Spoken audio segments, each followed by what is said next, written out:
Hey guys, Ryan here, and today I'm bringing you an early video for me. It's currently about 7 o'clock in the morning when I'm doing this commentary on Prokorovka in the Concept 1B. I believe this is my first video in this tank. I'm going to be between Felix, who is in his UDAS, the tier 9 Swedish medium, and it's Prokorovka, top tier, with no artillery. And what that means is, me and Felix have seen there's no artillery, and we've seen this as a golden opportunity to go to the bowl. I mean, this position of the map goes by many names, but we refer to it as the bowl, as to many others. And we're going to race there, because it's not very often you get Prokorovka without artillery, and that's usually your biggest threat when you go there. Now, the Concept 1B, what is it? It's the reward tank for the season, at level 75. And it is a heavy tank with not the greatest armor, but good turret armor when facing directly forward, good gun depression, and it's a mobile heavy. And we all know World Tank speed is very good for just having good games in general. The rate of fire of the 120mm gun is very slow, so DPM's terrible. But, I mean, you don't really need DPM when you've got mobility if you can position yourself well. Also, APCR as standard, fast APCR, which allows you to snap shots in. Now, I'm going to take a shot as I dive in here, which is unfortunate, and I did get our teammate in the stone cold shot, but in my defense, I thought he was racing for the bowl as well. I wasn't expecting him to stop. But that was my fault. But thankfully, it's not going to affect him too much, and you're going to see later this game, he actually has an amazing game. So, thankfully I didn't ruin it for him. So here we are, me and Felix, in both our tanks with good gun depression and good turret armor in the position. Now I bounce up the enemy, Concept 1B. And in this tank, I tend not to fire too much heat, simply because, a bit like tier 10 medium tanks, having fast APCR is just really nice, to where I kind of don't want to fire heat if possible. Now, I need to be careful in this position, because I said the side turret is a really big profile, and the armor is wank on the side, so you have to be facing directly towards your opponent. And the beginning of this game is going to be me missing loads of shots, not necessarily because of the tank's poor accuracy, because of my poor shooting, and there's apparently things in the way of what I'm aiming at. But, despite me not hitting many shots at the moment, the fact is, we won this position, and the enemy didn't, because you saw a Leopard prototype on the enemy team tried to win this position at the start, but got shit on by me, Felix, and the Stone Cold that I accidentally bumped.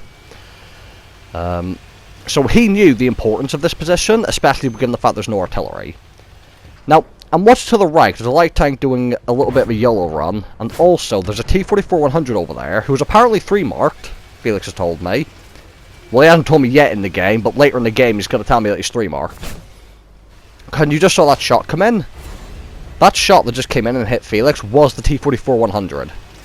Now, he's in a good position to counter if we come up, and what's going to happen is, Felix, with his better camo and mobility than me, is going to leave the bowl. I don't want to risk leaving in case I get spotted and shit on. But Felix with his mobility is going to go for it. And you see on the mini-map, he is heading over to deal with the T-44-100, or try to. Something else to note this game, and as a perfect example of the way the UI is, before, when I update 6.0, I used to notice, pretty much at the start of every game, if there was someone I recognized on either team, whether it be a friend of mine, someone in the past who has sent me hate mail, a clan member, whatever. I would always notice at the start of a game when I brought up the team list, if there's someone I knew. In update 6.0, I never realized there's someone who I know until they either killed me, I've killed them, or to the end of the game. Because what's going to happen is, I don't know it yet, and I'm not going to know till the end of the game, but actually, in this game, on my team, in a Trinity Mark II, which is a tank you don't see too often, and I actually really highly rate, Petty is actually on my team in this game. I don't know where he's at, and as I said, I didn't even know he was here until the end, but he is there in a very nice tank, and it's always good to know you've got other people on your team. Good players on your team. Now I get another snapshot into the Ariete, and the good news is, even though, again, I'm not doing much, I'm preventing them from pushing up towards our team, basically. And really just stopping them from having this position. And I could go to other places of the map, but you just don't get too much of an opportunity to sit here without artillery. And pretty much any time I get this map without artillery, I take it as a blessing and try to have as much fun as possible. Now, of course, I'd rather be in a Conqueror in this position, but at the same time, the Conqueror might have been too slow to get over here compared to the Concept 1B. So, even though lots of people are not liking this tank because of that DPM, if you play carefully, you take into account the poor DPM, and you position yourself accordingly, you can actually have some really nice games here by getting yourself some really unique positions. One of our friendly heavy tanks made the push to spot all their team, and I think it's an Object 257. And that's very much appreciated, because my heavy would get shit on in open ground, whereas him and his Russian heavy tank could just do that play, and as you can see, he's still alive.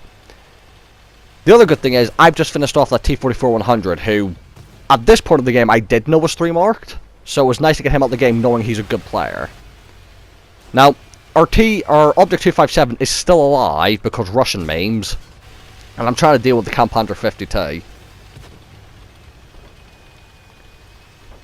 Now, the 257, although he memed a little bit or driving down there, it's actually worked out for him because he's probably, I assume, got a lot of assistance for doing that. Now, I try to hit the flat part of the Kampandra 52 turret, it doesn't work, so now I'm loading hate. To try and deal with the angles of the turret in case I miss a little bit. Unfortunately, he does die before I get the shot in, and now I change back to APCR.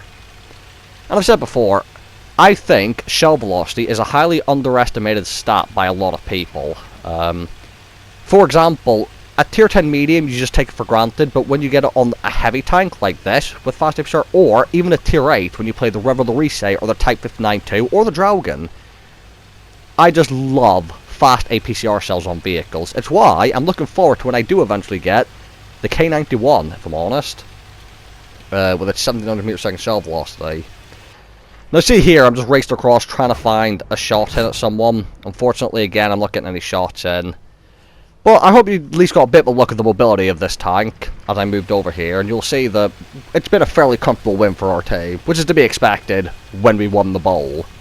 Even though I didn't do much from there.